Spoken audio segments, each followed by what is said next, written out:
Hari ini kita akan melanjutkan pembelajaran 5, yaitu perilaku terpuji. Sebelum kita belajar, marilah kita berdoa. Praying from up hand and down hand. Bismillahirrahmanirrahim. In the name of Allah, the most gracious, the most merciful. Amin. Oke anak-anak, kembali lagi di pembelajaran pendidikan agama Islam.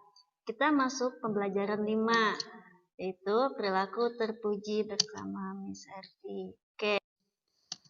Nah, di sini ada peta konsep. Kita akan membahas tentang pengertian tawadu, ikhlas memohon pertolongan Allah. Kemudian, contoh perilaku tawadu, ikhlas memohon pertolongan pada Allah. Nah, dalam kegiatan 1, kita akan bahas tentang tawadu. Tawadu artinya rendah hati, patuh, tidak membanggakan diri atau sombong. Bagaimana cara kita bersikap tawadu? Sikap tawadu dapat dilakukan dengan cara sebagai berikut. Nah, contohnya rajin beribadah, seperti sholat. Kemudian, memperbanyak berbuat kebaikan kepada sesama. Selalu bersikap menghormati orang lain dan tidak menghina. Suka bergaul dengan siapa saja, rendah hati dan tidak sombong, rukun dengan teman, jika ada masalah jangan menendam dan tidak boleh saling menyakiti. Nah, contoh di samping adalah selalu menolong teman. Kemudian di kegiatan 2, ada ikhlas. Ikhlas dalam arti bahasa adalah bersih, murni, tanpa tercampur apapun. Ikhlas dalam istilah adalah perbuatan manusia yang tanpa mengharapkan imbalan apapun, kecuali hanya mencari keridhaan Allah Subhanahu wa Ta'ala. Perhatikan gambar di bawah ini. Nah, kalian lihat ya. Di sini ada 2 gambar.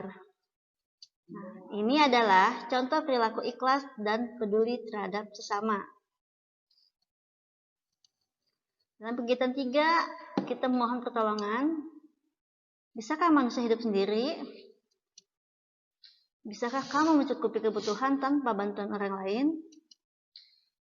Siapakah yang menjadi tempat kita memohon pertolongan? Semua makhluk berada dalam kekuasaan Allah. Karena sifat Allah kudrat, yaitu berkuasa. Allah menguasai alam semesta ini. Allah Subhanahu wa Ta'ala yang mencipta, mengatur, dan mengendalikan dunia. Tidak ada suatu kejadian tanpa campur tangan Allah.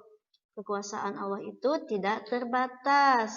Kelahiran dan kematian manusia adalah kekuasaan Allah. Allah juga memiliki sifat irodat, yang berarti berkehendak. Semua manusia tunduk kepada kehendak Allah. Lalu apa yang harus kita lakukan? Kita harus memohon pertolongan kepada Allah agar yang terjadi kepada kita adalah kebaikan.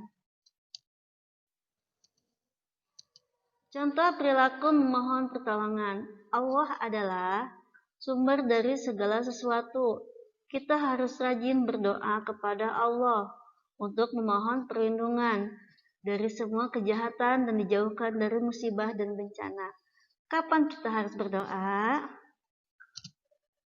Nah, yang pertama, sebelum sudah belajar, agar Allah melimpahkan ilmu yang bermanfaat. Yang kedua, sebelum dan sesudah makan, agar makanan yang kita makan menyehatkan tubuh kita. Yang ketiga, sebelum dan sesudah tidur, agar Allah melindungi diri kita selama tidur. Untuk tugas, kalian kerjakan halaman 76 sampai 77 di buku paket. Oke, terima kasih.